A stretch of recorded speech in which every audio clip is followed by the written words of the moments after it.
Bonjour et bienvenue à tous pour une nouvelle vidéo. Aujourd'hui, vidéo analyse sur l'Atlético de Madrid. Comme d'habitude, la vidéo sera découpée en 4 parties. La première partie de la vidéo sera consacrée à un récap de la saison dernière. Dans la deuxième partie, on fera un récap de leur mercato plus leur effectif actuel. On enchaînera avec un récap de leur début de saison plus les prochains matchs qui les attendent. Et enfin, on terminera par leurs axes d'amélioration plus mes attentes pour cette saison. Avant de passer à la vidéo, n'hésitez pas à aller voir ma dernière vidéo qui est une analyse sur Harry Kane.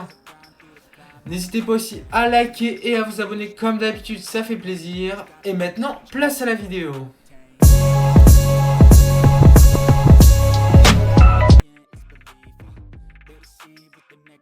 La saison 24-25 a été celle des regrets pour l'Atlético de Madrid. Malgré un effectif solide et des ambitions élevées, les Colchoneros n'ont pas réussi à concrétiser sur le plan collectif. Une saison sans trophée, marquée par une irrégularité chronique et un style de jeu encore trop limité pour espérer rivaliser avec les deux géants espagnols sur la durée.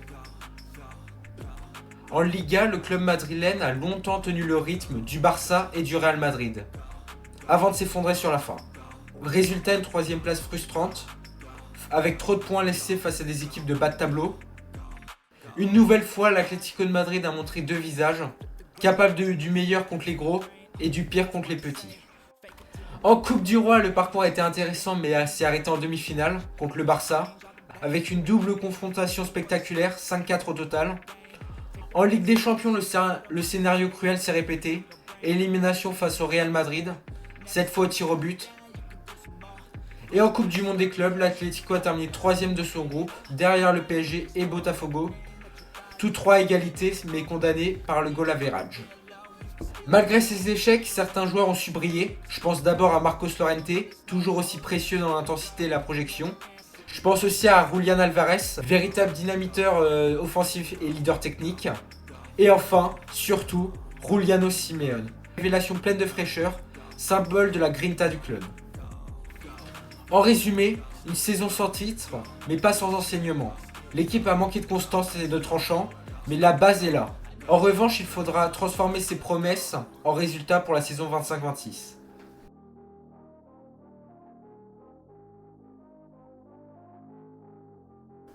L'été 2025 a été un tournant. L'Atlético de Madrid a connu un mercato XXL, probablement le plus ambitieux de l'ère Simeone. L'objectif était clair, rajeunir, renforcer chaque ligne et moderniser le jeu. Côté départ, plusieurs cadres ont quitté le club pour ouvrir un nouveau cycle. On a tout d'abord Rodrigo de Paul, qui a rejoint l'Inter Miami, un départ marquant pour un joueur combatif mais parfois irrégulier.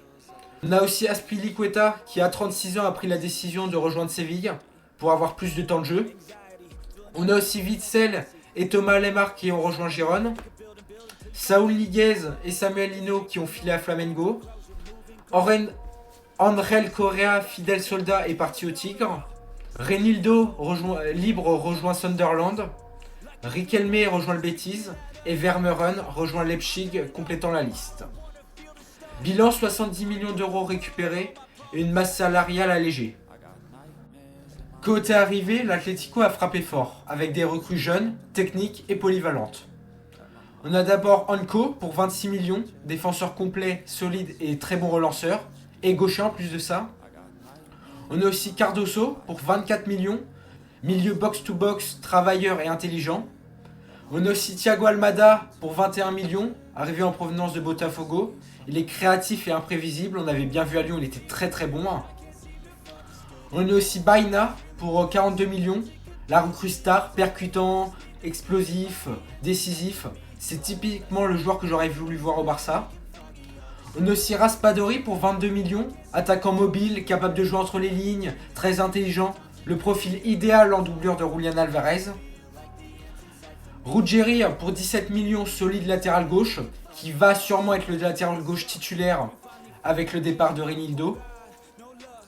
On a aussi Nico González, qui a été prêté par la Juventus, qui a un pari intéressant, qui a un joueur à relancer, et en ce début de saison, on va pas se mentir, il est plutôt très bon. On a aussi Pubil pour 16 millions, doublure fiable à droite. L'Atlético avait besoin d'une doublure à Llorente. Et là, avec Pubil, tu as un joueur jeune et fiable. Donc c'est parfait. Et enfin, on a l'Anglais qui a été recruté après un très bon prêt. total, environ 170 millions d'euros ont été investis, preuve de l'ambition madrilène. Avec toutes ces recrues, du coup, on a un effectif super intéressant. On a tout d'abord Oblak dans les buts. Ça fait plus de 10 ans qu'il est au club. C'est le plus gros salaire du club, donc sur ça, il n'y a aucun doute. Ça sera le titulaire et la figure emblématique. On aura aussi Musso en doublure, qui a été recruté mais que j'ai pas mentionné. Ça fera le taf en tant que doublure, mais rien de plus. En défense, en titulaire, on aura Anko, le Normand, Ruggeri. Malgré que sur ce début de saison, il n'est pas incroyable, je pense qu'il sera titulaire. Et Lorente. Et en doublure, on aura Molina à droite, avec aussi en Poubil en rotation. On aura l'anglais et Jiménez en défense centrale en doublure. Et on aura aussi Galan en rotation. Au milieu de terrain, on aura Cardozo quand il sera revenu de blessure et Barrios. Et en remplaçant, on aura l'éternel Coquet et Gallagher. Et sur les ailes, on aura Simeone. Sur ça, je pense, sur ce début de saison, il est incroyable. Donc je pense qu'il sera titulaire cette saison. À gauche, on aura Baina. Et en remplaçant, on aura Almada, Nico Gonzalez. Et enfin, en attaque, on aura du Alvarez et du Sorloth titulaire. Malgré que Sorloth, je trouve qu'il n'a pas le niveau de l'Atlético de Madrid, honnêtement. Et en remplaçant, on aura du Raspadori et du Griezmann, qui a prolongé son contrat d'1 an, je crois. Du coup, l'effectif est enfin équilibré, complet et jeune. Seul bémol, le profil de Sorloth est un peu trop limité techniquement pour une équipe aussi ambitieuse, je trouve.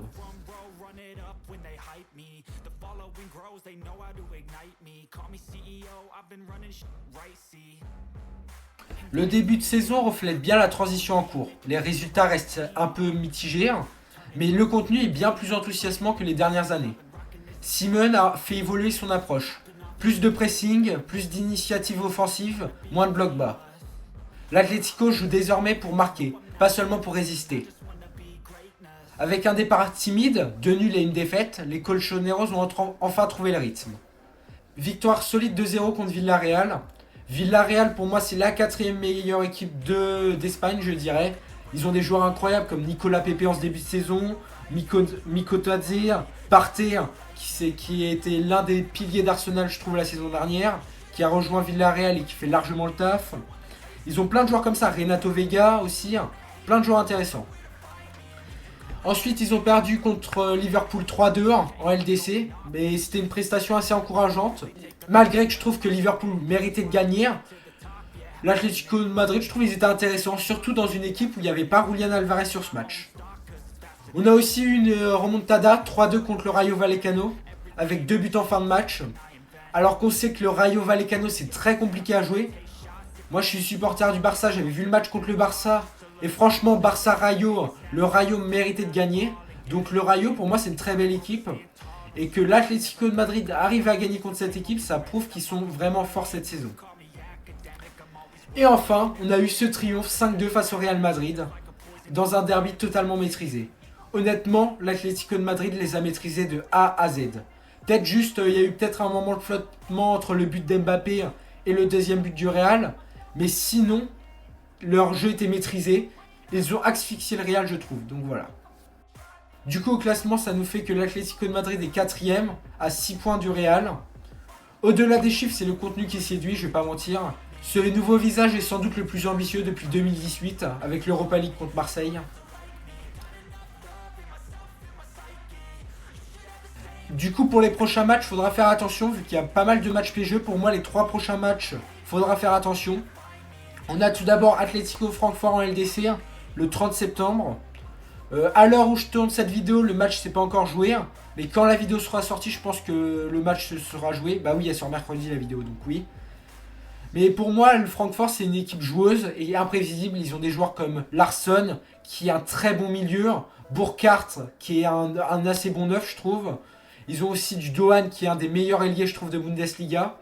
Et Ozun, qui pour moi va être la révélation de la Bundesliga cette année. Il est tellement fort ce joueur, attention, à voir ce qu'il va donner cette saison. Ensuite, retour en Liga le 5 octobre contre le Celta Vigo.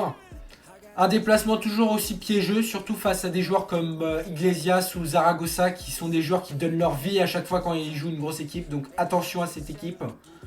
Le Celta Vigo, c'est toujours une équipe qui se transcende face aux gros.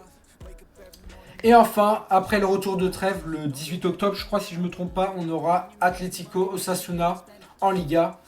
Match physique où l'intensité sera clé. Il y aura des joueurs aussi, il faudra faire attention. Il y aura Budimir. Budimir, c'est un peu un Iglesias, version 2. Je le trouve même plus fort qu'Iglesias, Budimir, donc attention. Du coup, ces rendez-vous seront déterminants pour valider la progression collective. Donc j'espère que l'Atlético va gérer ces 3 prochains matchs, même si ça va être compliqué. S'ils peuvent s'en tirer avec, je dirais, 2 victoires et un nul, ça serait déjà pas mal.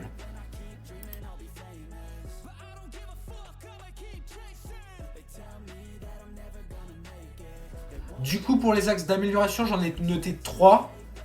Le premier axe d'amélioration, c'est la concentration défensive. Je trouve actuellement qu'il y a encore quelques absences dans le déplacement, notamment sur les transitions rapides. Anko et le Normand doivent mieux se synchroniser pour éviter les espaces dans le dos, je trouve. Mais je pense que ça va progresser au fil du temps. Ensuite, on aura le réalisme offensif. Sorloth doit convertir davantage. Il se crée des occasions, mais il manque parfois ce sang-froid indispensable dans les grands matchs. L'Atlético ne peut pas se permettre de gaspiller autant.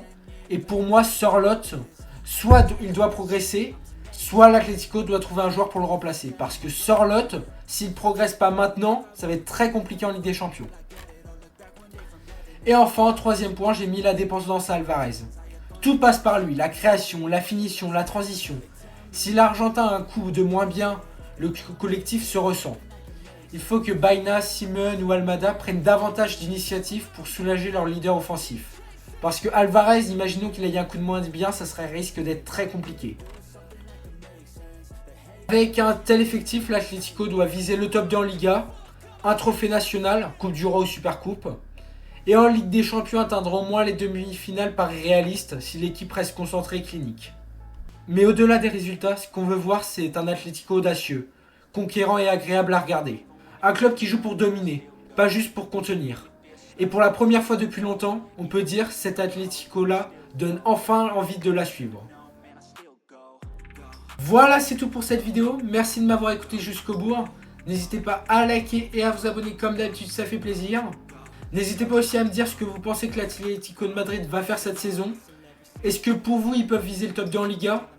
Ou est-ce que pour vous, ils peuvent viser la demi-finale en Ligue des Champions ? N'hésitez pas à me donner votre avis, ça m'intéresse. On se retrouve samedi pour une prochaine vidéo. D'ici là, prenez soin de vous. Et comme d'habitude, ciao !